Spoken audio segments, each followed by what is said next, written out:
दोस्तों इस लेसन में हम जिस प्रिंसिपल ऑफ डिज़ाइन के हवाले से बात करने जा रहे हैं वो है मूवमेंट। दोस्तों मूवमेंट जो है ये भी डिज़ाइन के अंदर एक बहुत ही इंपॉर्टेंट प्रिंसिपल की हैसियत रखता है।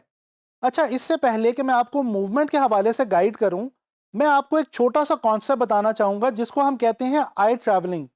दोस्तों ग्राफिक डिज़ाइन के अंदर ख़ास तौर पे आई ट्रैवलिंग एक बहुत ही ज़्यादा इंपॉर्टेंट चीज़ होती है। आई ट्रैवलिंग है क्या?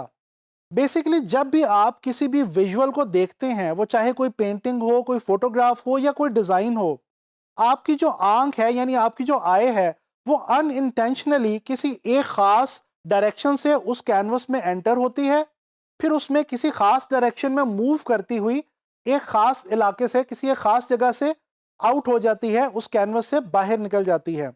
दोस्तों ये सारा अमल बेसिकली बिल्कुल गैर दानिस्ता तौर पे होता है, इसी को आई ट्रैवलिंग कहते हैं।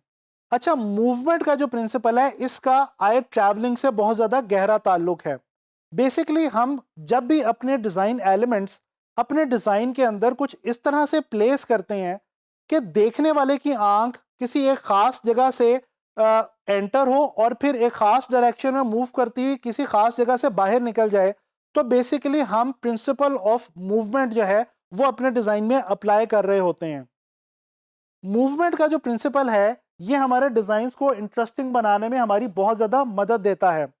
और जो सबसे ख़ास अहमियत है इस प्रिंसिपल की, वो इस हवाले से है कि इस प्रिंसिपल को अप्लाई करके हम देखने वाले की आंख को खुद से डायरेक्ट कर सकते हैं और हम खुद से कंट्रोल कर सकते हैं इस बात को कि हमारा जो व्यूअर है वो हमारे डिज़ाइन को किस तरह से देखेगा। दोस्तों मूवमेंट हम किस तरह से प्रोड्यूस करते हैं?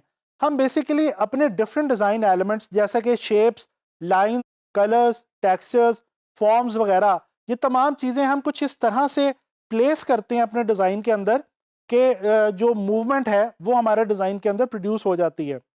अच्छा, मूवमेंट का बहुत गहरा ताल्लुक है डांस के साथ। डांस एक ऐसी फॉर्म ऑफ आर्ट है जो बेस ही मूवमेंट के ऊपर करती है।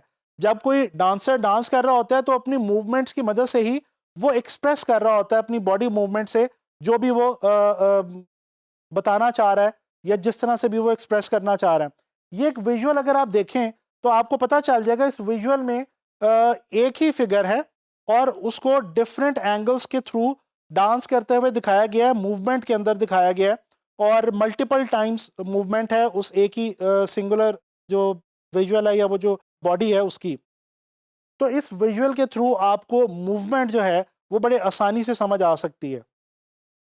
अच्छा जी, मूवमेंट का जो प्रिंसिपल है इसको मज़ीद ध्यान से देखने के लिए हम लोग क्या करते हैं, एक पेंटर है विंस्लो होमर, उसकी एक पेंटिंग है सनलाइट ऑन द कोस्ट, इसके ऊपर एक नज़र डालते हैं।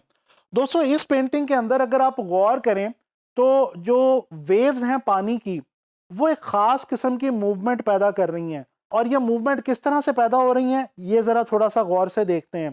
दोस्तों अगर आप गौर करें तो कुछ ना नजर आने वाली हॉरिजॉन्टल लाइंस हैं जो इन पानी की जो वेव्स हैं उनके साथ मौजूद हैं और इसी तरह ये जो उठान है इन पानी की वेव्स की, इनके अंदर डायगोनल लाइंस जो हैं वो मौजूद हैं जो कि बज़ाहिर तो हमें नज़र नहीं आ रही लेकिन एक्चुअली दे आर देयर। और ये जो लाइंस का जो ख़ास पैटर्न या ख़ास रब्त इस पेंटिंग के अंदर मौजूद है उसकी मदद से यहाँ पे बहुत ही खूबसूरत मूवमेंट इस पेंटिंग के अंदर जो है वो देखी जा सकती है। अच्छा, मूवमेंट जो है वो बाज़-औक़ात इस किस्म की होती है कि वो बहुत आसानी से नज़र आ जाती है, देखी जाती है और बाज़-औक़ात वो कुछ इस किस्म की होती है कि कुछ ऐसे एलिमेंट्स हम इस तरह से यूज़ कर रहे होते हैं अपने डिज़ाइन में कि वो बज़ाहिर हमें नज़र नहीं आ रहे होते लेकिन वो हेल्प आउट कर रहे होते हैं हमारे डिज़ाइन के अंदर मूवमेंट को ऐड करने में।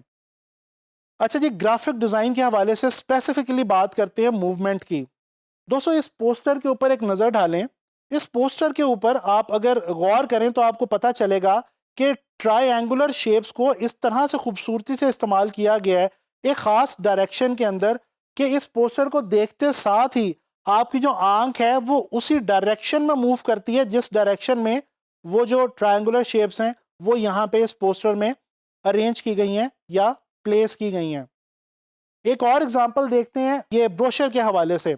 ये यहाँ पे एक ब्रोशर का डिज़ाइन आप देख रहे हैं और इस डिज़ाइन के अंदर आप देखें तो कुछ डायगोनल लाइंस हैं जो कि एक साइड से कर्व्ड हैं और एक साइड से जो है वो स्ट्रेट हैं।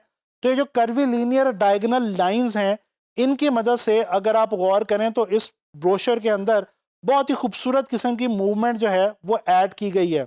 अच्छा, इस ब्रोशर में इमेजेस भी हैं और उसके साथ साथ टेक्स्ट भी है, लेकिन ओवरऑल ये जो शेप्स को इस तरह से यूज़ किया गया है, उस चीज़ की मदद से इस ब्रोशर के अंदर एक मूवमेंट का जो है वो एहसास वो पैदा हो गया। तो दोस्तों, आप लोगों ने देखा कि डिज़ाइन के अंदर और ख़ास तौर पे ग्राफिक डिज़ाइन के अंदर मूवमेंट का जो प्रिंसिपल है ये कितना इंपॉर्टेंट रोल प्ले करता है। हम अपने डिज़ाइंस को बहुत डायनामिक बना सकते हैं, बोरिंग होने से बचा सकते हैं अगर हम जो मूवमेंट का प्रिंसिपल है वो अपने डिज़ाइंस के अंदर ऐड करें। तो मैं उम्मीद करता हूँ कि आपको ये लेसन पसंद आया होगा और अब आप लोगों ने मूवमेंट जो है इसको डिज़ाइन के पॉइंट ऑफ व्यू से, ख़ास तौर पे ग्राफिक डिज़ाइन के पॉइंट ऑफ व्यू से ऑब्जर्व करना है और इसको ध्यान में रखना है। इंशाल्लाह ताला नेक्स्ट लेसन में नेक्स्ट प्रिंसिपल ऑफ डिज़ाइन के हवाले से मुलाकात होगी।